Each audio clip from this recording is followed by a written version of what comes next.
Okay, guys.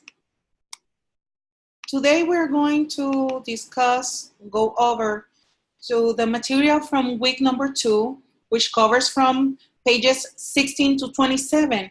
And the first thing that we discussed was the daily routine, la rutina diaria, with the vocabulary, and also we talk about the lack of comprehension. So I want to emphasize in the reflexive verbs that we use to describe daily routine. These are the verbs that use a reflexive pronoun throughout their conjugation. We have the reflexive pronoun here, me, and the verb, which is levantar, is conjugated for the first person, yo, which drives us to me levanto, I get myself up. In Spanish, the reflexive verbs have their reflexive pronoun se attached. So we have the infinitive form of the verb levantar in this case, and we have added to it the reflexive pronoun se. That means to get up. The reflexive pronoun precedes an affirmative or negative conjugated verb.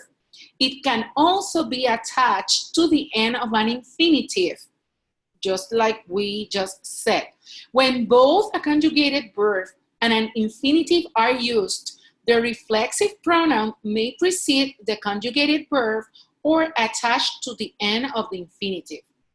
The reflexive pronoun always agrees with the subject even when attached to the infinitive. And you have a list of common reflexive verbs on page 21. Here I'm sharing with you example of different activities that we can use or that we have included in our daily routines. So for example, here we have a male called Angel, and we have a woman called Lupe, and we have a couple examples, actually there are 8, that show us how the reflexive verb is built. Ángel se afeita, while Lupe se maquilla, she put on some makeup. Ángel se ducha, Lupe se baña, Ángel se lava la cara con jabón, Lupe se lava el pelo con champú en la ducha, Ángel se cepilla el pelo, and Lupe se cepilla los dientes. So there you have 8 sentences with its pictures to let you know how to describe the common daily routines that most of us perform on a daily basis. So we also talk about the asking questions. We have questions that require a yes or a no by an answer, or questions that require more information.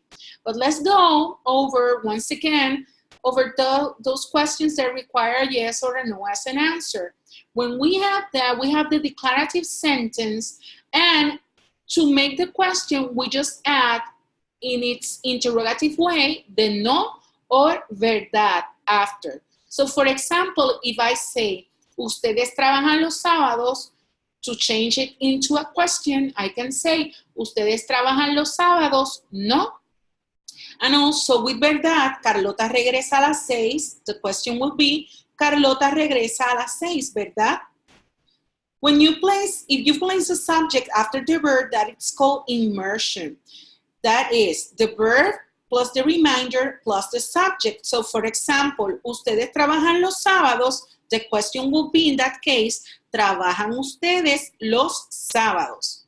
When the remainder contains more words than the subject, the structure will be verb plus subject plus reminder.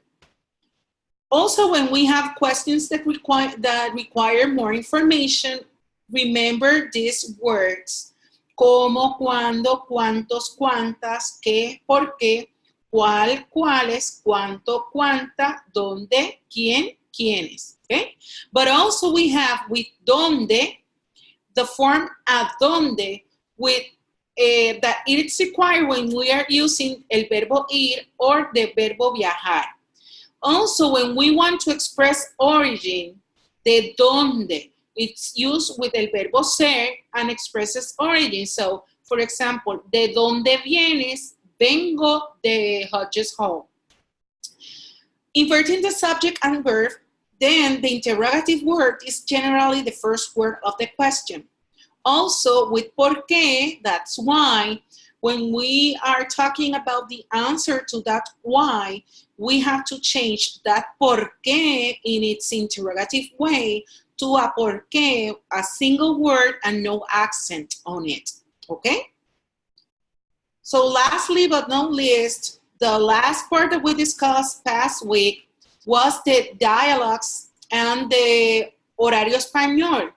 In el horario español, we talk about la siesta and el paseo. Remember that la siesta is the free time that the Spaniards have to go and have lunch. That's around 2 to 4. They go to their homes and have lunch and sometimes take a nap. Nowadays, that this has been changing because the stores stay open, although their lunchtime continues to be around 2 to 4. Businesses or stores are not necessarily closed. So then they keep working until 8. So after 8, they go for the stroll, which is el paseo. That's when most of the stores are closed. The people gather around the city and they spend some time with family and friends. They walk, they grab a cup of coffee or eat something light. Then they go to a restaurant or return to their homes for dinner. Dinner is around 10 or 11.